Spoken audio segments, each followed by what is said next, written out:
अस्सलाम वालेकुम। मैं sir doctor Zeeshan consultant cardiologist एक नई इन्फॉर्मेटिव वीडियो के साथ। जी नाज़रीन, आज का हमारा टॉपिक थोड़ा सोशल है। जो हालात और मामलात पाकिस्तान में आजकल चल रहे हैं, डॉक्टर्स हजरात को जो चैलेंजेस पेश आ रहे हैं, जो हमारी आवाम को सेहत के मतलब जो परेशानियाँ लाहक हैं, जो गवर्नमेंट और जो बाकी प्राइवेट या पब्लिक सेक्टर इंस्टीट्यूट्स हैं उनमें जो डॉक्टर्स ड्यूटीज़ दे रहे हैं, उनके प्रॉब्लम्स क्या हैं और जो मरीज़ों को वहाँ मसाइल दरपेश हैं और जो हमारी आवाम का रवैया है डॉक्टर्स हज़रात के साथ, ये मैं इस वीडियो में डिटेल के साथ आपको एक्सप्लेन कर रहा हूँ। ये मेरी वीडियो एंड तक लाजमी देखें। ये आते हैं मेन टॉपिक की तरफ कि मसला कहाँ है।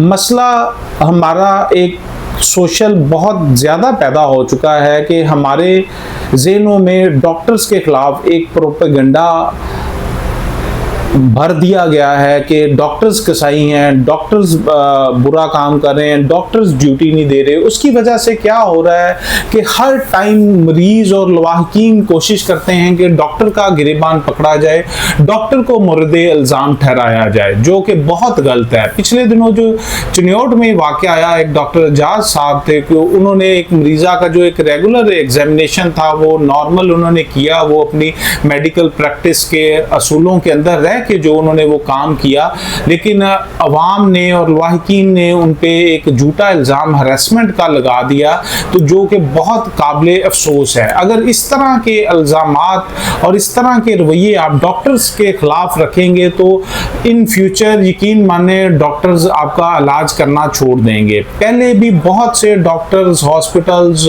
और क्लिनिक्स वाले सीरियस मरीज़ों को लेना छोड़ गए हैं। कोई ऐसे कॉम्प्लिकेटेड या कम्प्लेक्स केसेस को नहीं डील करते कि लोग अल्टीमेटली बाद में डॉक्टर्स का, क्लिनिक का या हॉस्पिटल जो मालिकान है उनका गिरेबान पकड़ लेते हैं कि जी आपने हमारे मरीज के साथ ये सलूक किया है या आपकी वजह से हमारे मरीज के साथ ये हुआ है। तो ये यकीन माने बहुत गलत है कि पाकिस्तान में पहले क्वैकरी बहुत ज़्यादा आम है और उसी वजह से लोग ऑलरेडी ये चैलेंजेस फेस कर रहे हैं जो हेल्थ रिलेटेड पूरे पाकिस्तान की आवाम को है। और अल्टीमेटली इन्होंने जो क्वालिफाइड डॉक्टर्स हैं उनके खिलाफ भी अपना रवैया इस तरह का रवा रखा हुआ है, तो डॉक्टर्स बहुत बददिल हो रहे हैं। डॉक्टर्स अपना ये पेशा छोड़ रहे हैं, इसको आगे जो आने वाले नौजवान हैं वो नहीं ऑप्ट कर रहे। अभी जो आपने देखा कि मेडिकल की सीट्स जो हैं MBBS और BDS की 1000 सीट्स इस सेशन में खाली रह गई हैं, बजाय कि उन्होंने जो मेरिट में भी रिलैक्सेशन की, डेट्स भी एक्सटेंड की, फिर भी 1000 सीट्स खाली रह गई हैं। तो ये लम्हा फिक्रिया है। आगे कुछ सालों में जाके जब लोग एडमिशन नहीं लेंगे तो आपके मुल्क में ये डॉक्टर्स की किल्लत पैदा हो जाएगी और आप फिर अपने इलाज के लिए दर बदर ठोकरें खाते फिरेंगे। दूसरी जो एक इसमें रीज़न देखी जा रही है कि लोगों का बहुत ज़्यादा इन्हिसार जो सोशल मीडिया, गूगल और ऐसा AI चीज़ों पे हो गया कि उनसे मशवरे लेके या उन्हें लगता है कि उन्हें डॉक्टर्स की ज़रूरत नहीं रही, तो खुद बजाते खुद हर बंदा यहाँ पे डॉक्टर बन चुका हुआ है एक मोबाइल हाथ में लेके।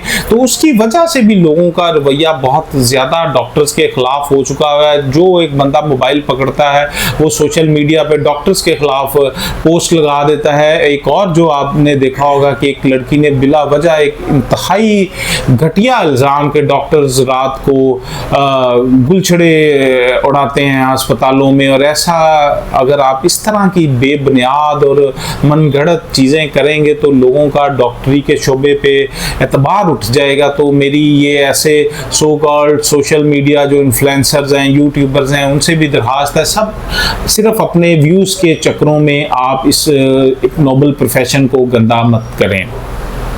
दूसरी तरफ अगर हम देखें जो डॉक्टर्स को मसाइल दरपेश हैं कि डॉक्टर्स इतने पैसे लगा के इतने सालों की मेहनत के बाद आज उन्हें पाकिस्तान में मिल क्या रहा है, सिर्फ 35 से 40 हज़ार डॉक्टर्स को एक स्टार्टिंग पे मिल रही है, कंसल्टेंट्स को भी बहुत कम पे मिल रही है, जो ट्रेनिंग कर रहे हैं डॉक्टर्स उनका भी प्राइवेट सेटअप्स में या आपके जो टर्शी के दूसरे सेटअप्स हैं प्राइवेट, उनमें भी उनका जो आप वजीफ़ा कह लें स्टाइपेंड बहुत कम है। इसमें डॉक्टर्स का गुजारा रहा, नहीं हो रहा, डॉक्टर्स बहुत ज़्यादा परेशान हैं, वो ये मुल्क छोड़ना चाहते हैं, ये फील्ड चेंज करना चाहते हैं। गवर्नमेंट ऑफ पाकिस्तान भी उनके लिए कुछ खातिर खा नहीं कर रही कि पब्लिक सेक्टर्स महदूद हैं, वहाँ पे वो जो पे दे रहे हैं वो भी आप अगर बाकी दुनिया से कंपेयर करें तो बहुत कम है।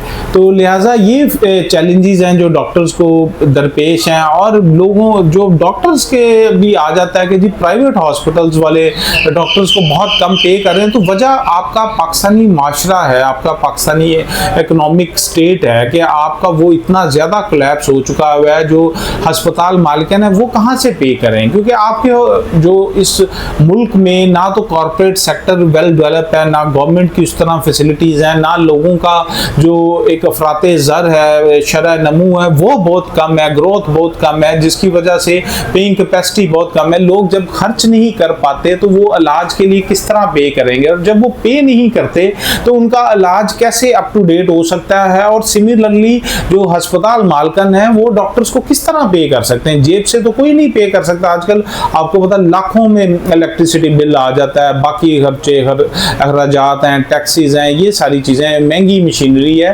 तो जो अस्पताल मालकान है उनके लिए भी ये चीज़ें बहुत मुश्किल हैं। डॉक्टर्स हज़रात को भी ये समझने की ज़रूरत है, जब तक आपके मुल्क में कॉर्पोरेट सेक्टर ग्रो नहीं करेगा तब तक आपके डॉक्टर्स के जो हालात हैं वो बेहतर नहीं हो सकते। उसकी एक मिसाल है कि यूएस में एक आम एको जो है हम कार्डियोलॉजिस्ट करते हैं वहाँ पे $500 चार्ज करते हैं। दूसरी तरफ पाकिस्तान में वही 5000 में एको हो रही है। कहाँ $500 और कहाँ 5000, वो 1.5 लाख रुपया बनता है, ये आपका सिर्फ 5000 है। तो जब इतना आपका ज़मीन आसमान का फ़र्क होगा तो आप कहाँ से इलाज करवा सकेंगे या अच्छा इलाज दे सकेंगे, या डॉक्टर्स की पे या सैलरीज कैसे ज़्यादा हो सकती हैं। तो ये चैलेंजेस दरपेश हैं डॉक्टर्स को भी, पाकिस्तानी अवाम को भी, अस्पताल मालकान को भी, कारोबारी जो हजरात हैं उनको भी, गवर्नमेंट ऑफ पाकिस्तान को भी सोचना चाहिए कि अस्पताल मालकान को टैक्सेस में छूट दें, जो मशीनरी दरामद करते हैं उस पर छूट दें, को मौके इस तरह सब्सिडी दें कि लोगों का मियारी इलाज हो सके और डॉक्टर्स को भी अच्छा पे किया जा सके। तो जब तक ये चीज़ें नहीं होंगी आपका मुल्क सेहत के मसाइल से दरपेश रहेगा। मेरी आवाम से अपील है कि वो भी तहम्मुल का मुजाहरा करें। डॉक्टर्स आपके दुश्मन नहीं हैं, वो एक माशरे के दोस्त हैं, मसीहा हैं, इनको मसीहा ही रहने दें, इन्हें कसाई ना बनाएं। और डॉक्टर्स से भी ये है कि आप मेहनत करें और चीज़ें समझें कि ये चीज़ें जो पेश हैं इसका पीछे एक पूरा सर्कल है। और गवर्नमेंट ऑफ पाकिस्तान से भी अल्टीमेटली यही गुजारिश है कि आप डॉक्टर्स के लिए, अस्पताल मालकन के लिए कुछ ऐसी पॉलिसी वज़ा करें जिससे कह लें कि इलाज अच्छा भी हो जाए, लोगों की जेब पे भी असर कम आए और अल्टीमेटली डॉक्टर्स की भी सैलरी अच्छी हो, लोगों को इलाज भी अच्छा मैसर हो। मुझे उम्मीद है कि आपको ये वीडियो पसंद आई होगी। अगर आपके जहन में कोई सवाल है तो आप मेरे से लाजमी पूछें, इंशाल्लाह मैं आपको जवाब दूंगा। इतने से वक्त में हम इतना सा बात कर सकते हैं। बाकी नेक्स्ट वीडियो में मैं आपको बताऊंगा कि और क्या क्या रीजंस हैं और किस किस स्टेप से हम अपने मुल्क में हेल्थ सेक्टर को बेहतर कर सकते हैं, डॉक्टर्स की डिग्निटी को बेहतर कर सकते हैं और लोगों को अच्छा इलाज मुहैया कर सकते हैं। बहुत शुक्रिया।